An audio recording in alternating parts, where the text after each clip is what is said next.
बाबा साहब आम्बेडकर के साथ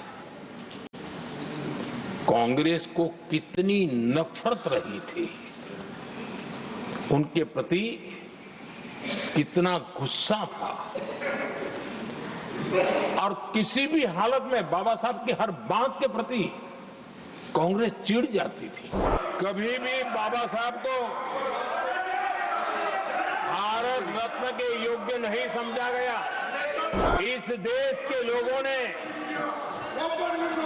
बाबा साहब की भावना का आदर किया, सर्व समाज ने आदर किया और तब आज मजबूरन कांग्रेस को जय भीम बोलना पड़ रहा है, उनका मुंह सूख जाता है। ये कांग्रेस भी रंग बदलने में बड़ी माहिर लग रही है। कितनी तेजी से अपना नकाब बदल देते हैं, ये इसमें साफ साफ नजर आ रहा है। देश की सबसे पुरानी पार्टी, आजादी के आंदोलन से जुड़ी पार्टी, इतनी दुर्दशा।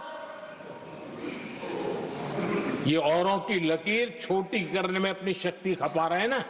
अगर वो खुद की लकीर लंबी करते तो उनकी ये दशा नहीं होती। आप अपनी लकीर लंबी करने में मेहनत कीजिए, सोचिए, तो कभी न कभी देश आपको भी ये 10 मीटर दूर यहाँ आने का अवसर देगी। यानी मैं कह रहा हूं इसलिए नहीं, बाबा साहब आम्बेडकर के साथ कांग्रेस को कितनी नफरत रही थी, उनके प्रति कितना गुस्सा था और किसी भी हालत में बाबा साहब की हर बात के प्रति कांग्रेस चिढ़ जाती थी। और इसके सारे दस्तावेज मौजूद है। और इस गुस्से को दो बार बाबा साहब को चुनाव में पराजित करने के लिए क्या कुछ नहीं किया गया।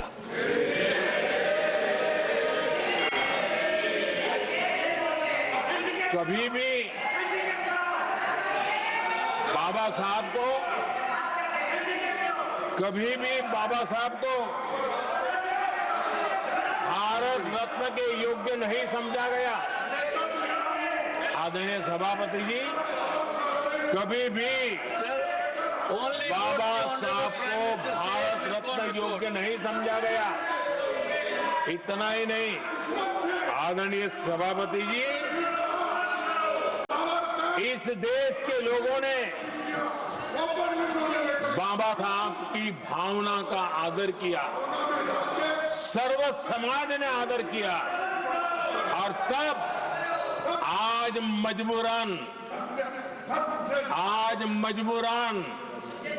कांग्रेस को जय भीम बोलना पड़ रहा है, उनका मुंह सूख जाता है।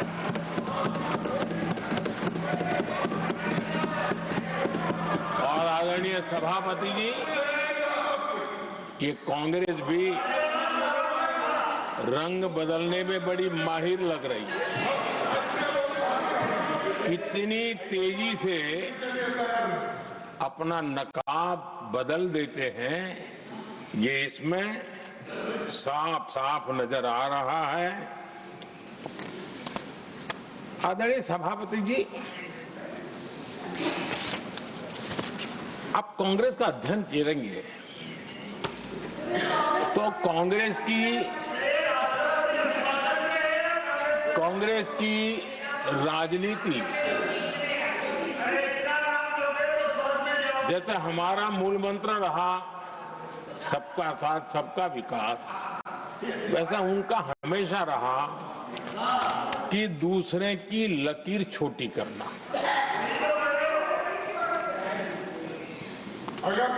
और इसके कारण उन्होंने सरकारों को अस्थिर किया। किसी भी राजनीतिक दल की सरकार कहीं बनी तो उसको अस्थिर कर दिया। क्योंकि लकीर छोटी करो दूसरे की, इसी काम में वो लगे रहे। और ये जो उन्होंने रास्ता चुना है ना, औरों की लकीर छोटी करने का, लोकसभा के बाद भी जो उनके साथ थे वो भी भाग रहे हैं, तो उनको पता चला गया ये तो हमें भी मार डालेंगे। और यही उनकी नीतियों का परिणाम है कि आज ये हाल हो गए हैं कांग्रेस के। देश की सबसे पुरानी पार्टी, आजादी के आंदोलन से जुड़ी पार्टी, इतनी दुर्दशा। ये औरों की लकीर छोटी करने में अपनी शक्ति खपा रहे हैं ना, अगर वो खुद की लकीर लंबी करते तो उनकी ये दशा नहीं होती। और मैं बिना मांगे एडवाइस दे रहा हूं, आप अपनी लकीर लंबी करने में मेहनत कीजिए, सोचिए, तो कभी न कभी देश आपको भी ये 10 मीटर दूर यहां आने का अवसर देगी।